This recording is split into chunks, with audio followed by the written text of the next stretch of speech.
Okay, for this project, gagawa kayo ng stool box. Ito ay sample ng stool box. Hindi ganito kalaki yung gagawin ninyo. Okay, something na mas maliit. Kasi ito ay gumagamit ng dalawang 2x4 na 12 feet na planks. Ang gagamitin nyo lang is 1x4 na 12 feet. So, papakita ko lang, tuturo ko lang sa inyo muna kung ano yung iba't ibang parts ng stool box. Basically, iba lang yung proportions, iba lang yung sizes, pero same parts tayo. So, yung top part ay yung seat. Yung isang plank sa seat niyo will be the seat door. Meron tayong lock dito. Ito, tong plank na nandito is yung apron. Ito yung legs. Okay? Legs. And then yung bottom, yung box area, box space niyo ay tatawagin nating base. So, dapat ay nabubuksan natin yan at may compartment dapat sa loob. Okay, I will leave you doon sa option kung anong klaseng design ng locking mechanism ang gagawin ninyo. So, nasa sa inyo. So, you may try to copy this lock mechanism or bumili na lang kayo ng sarili yung lock na nabibili lang sa hardware. Okay, for this project, ito ang mga kailangan ninyo.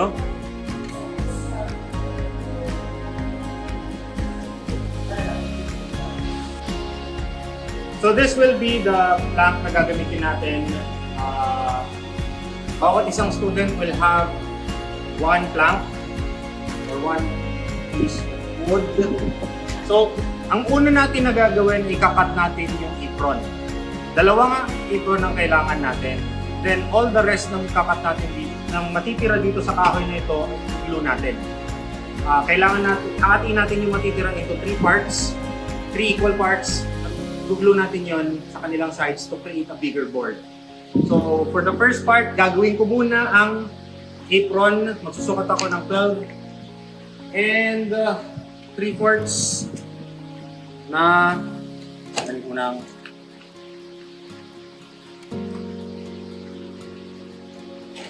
12 and 3/4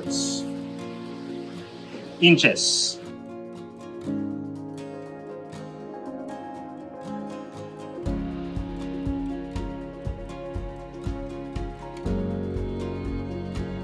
Okay.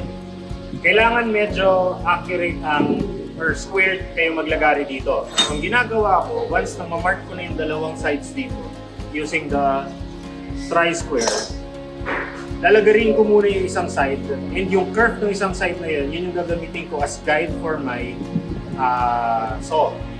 Lalagyan ko muna to ng curve.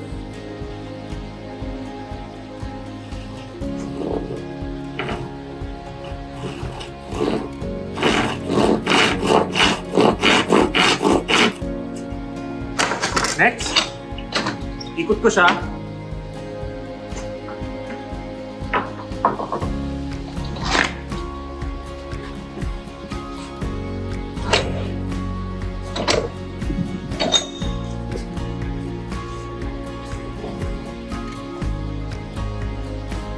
Tama ba? Set lang natin.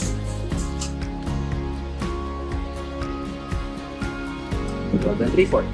Ay, 12 and 3/4. Tama.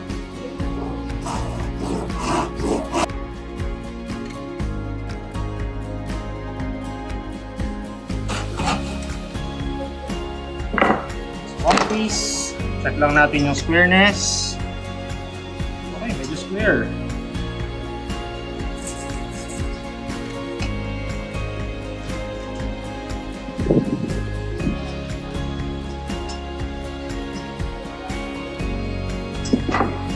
Next, another piece.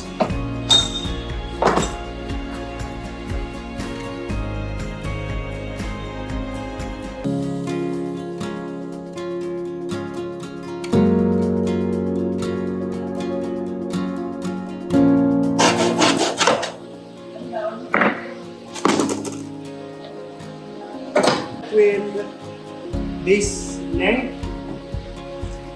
gagawin ko ay susukatin ko siya and then divided by 3.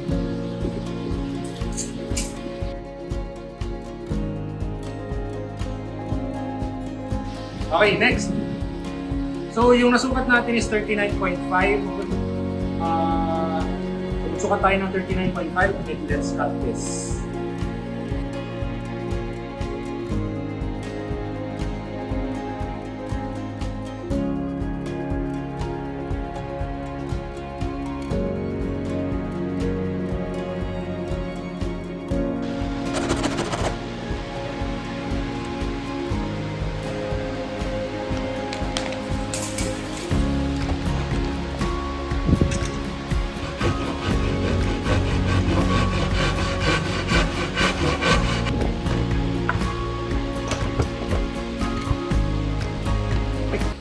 We have now our 3 pieces ng 39.5 and 2 pieces ng 12.75 inches for the apron.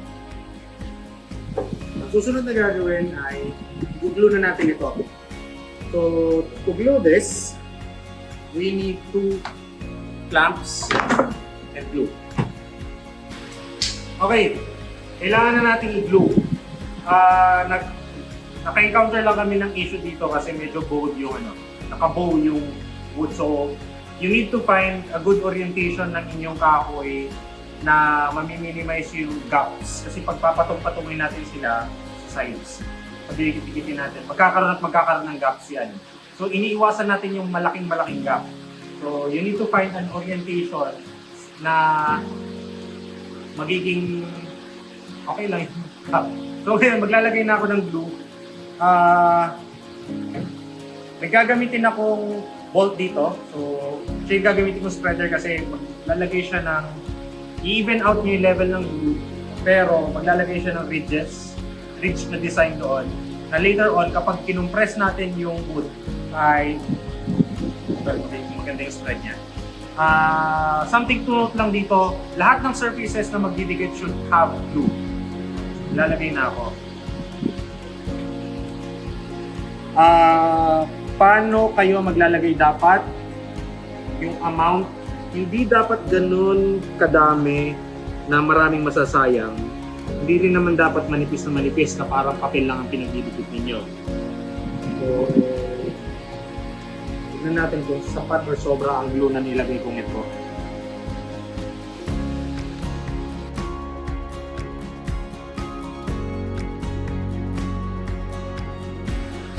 Sobra siya.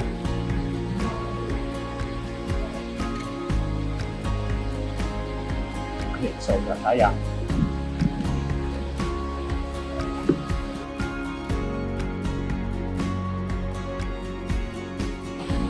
Okay, yan. Na-spread ko na yung glue. Siguro later lalagyan ko ng konti pa yung ilalim nito or not, depende sa kapal nito. But if you try to stick your parts right away, na flowing pa yung glue, magkakaroon kayo ng problema sa pagdidikit. So, kasi magiging slippery yung glue. Ang gawin ninyo ay maghintay kayo ng mga ilang minuto, siguro mga 5 to 10 minutes bago idikit para maging sticky ng konti yung glue at hindi na siya mag-slide. So, this will be the apron ng inyong stool box. So, magiging ito yan.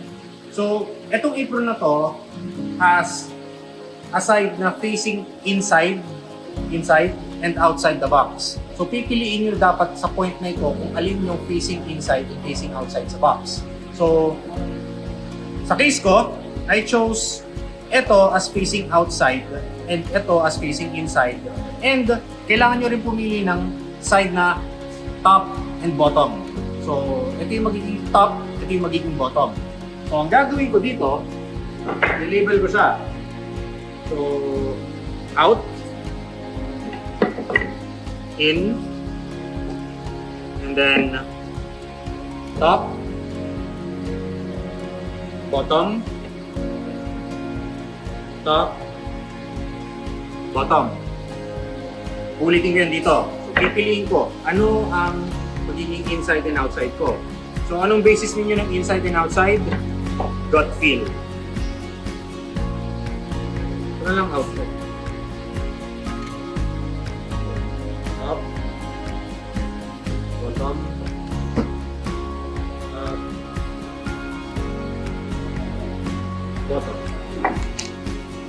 Next. Dito sa ating stool, notice na inclined yung position niya. Okay?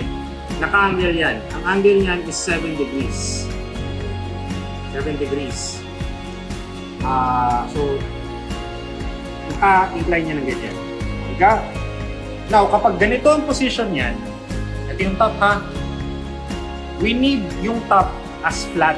Pero, sa position niyang to, meron siyang edge na nandito. Okay? Yung edge na yan ay dapat tanggalin natin, i-flatten out natin. So, same din dun sa baba. Sa baba, flat din dapat yan kasi dun didikit yung ating bottom or yung ating base. So, dapat tatanggalin din natin to.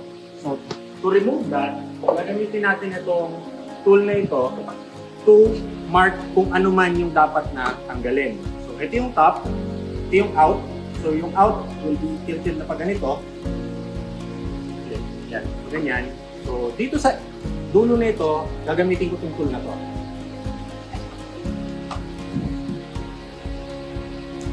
To mark yung sides na tatanggalin. Ayan.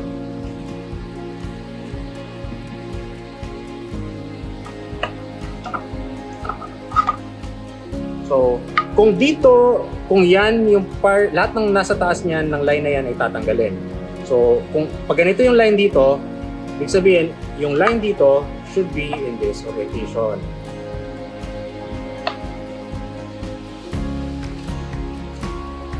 Okay.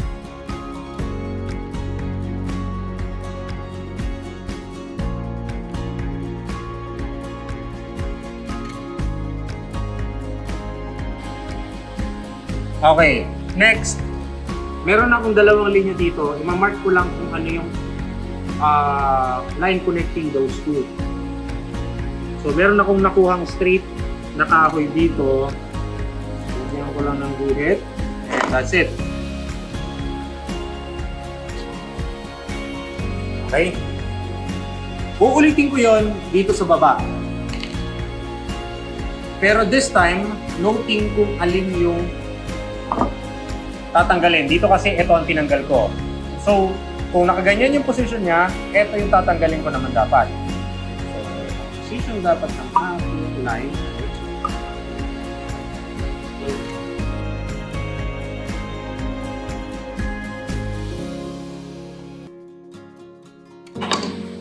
Okay, so namarkahan ko na ito. Uulitin ko lahat yon doon sa other one.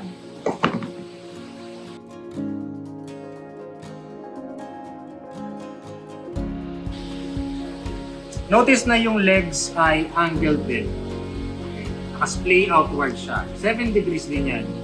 Ibig sabihin, this end ng apron ay angled din.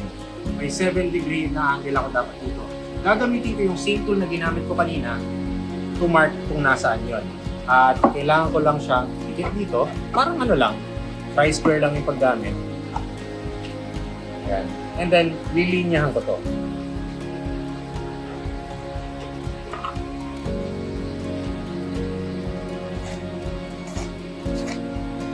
Magkabila.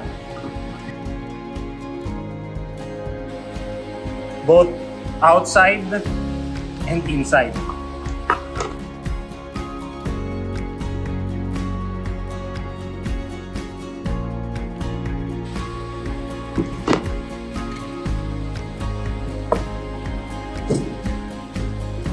Next, kailangan na natin tanggalin yung materials.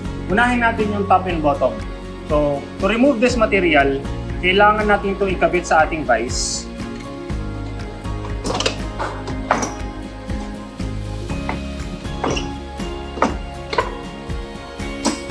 And gagamit tayo ng carpenter's plane to gradually remove the materials. So, ang gagawin nyo, kung yung sa usual na ginagawa ninyo dito, i-rest ninyo yung buong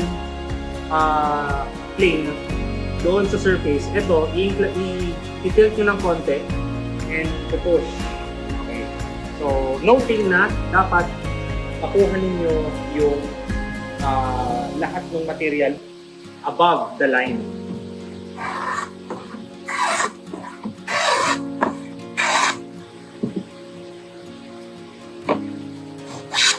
Okay, a few strokes will do. Be careful, dapat hindi kayo mag-over dun sa pagtanggal.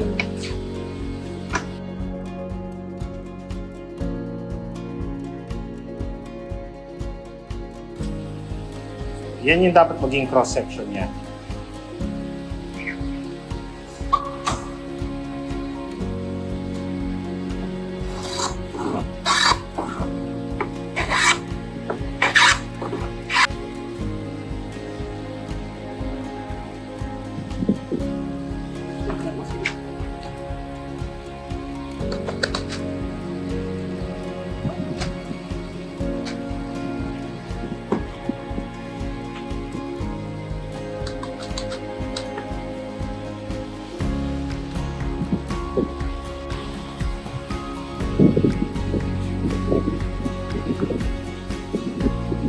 Notice na medyo bold talaga siya. So, kailangan ko ng konting diskarte para mag-flatten ito.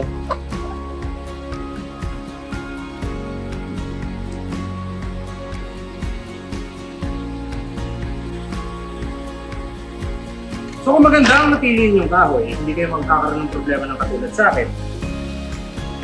Pero hindi nyo naman iwasan to dahil hindi naman perfect lahat ng kahoy pero tayo. Medyo severe yung pagkakabuo niya. So, ang ginagawa ko lang ngayon ay lalagyan ko na iipikyan ko siya ng wood dito, dalawang pieces ng wood para mag-flatten siya.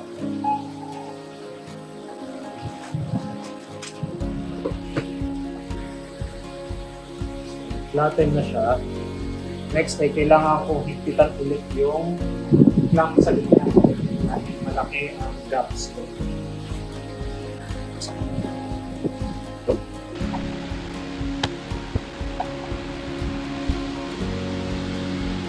Okay, so okay yung clamping ko. Medyo naparami ko ng clamp dahil severe yung pagkakabuo niya. Iwanan na natin ito for at least 12 hours para mag-cure. Titignan natin bukas kung okay yung ginawa.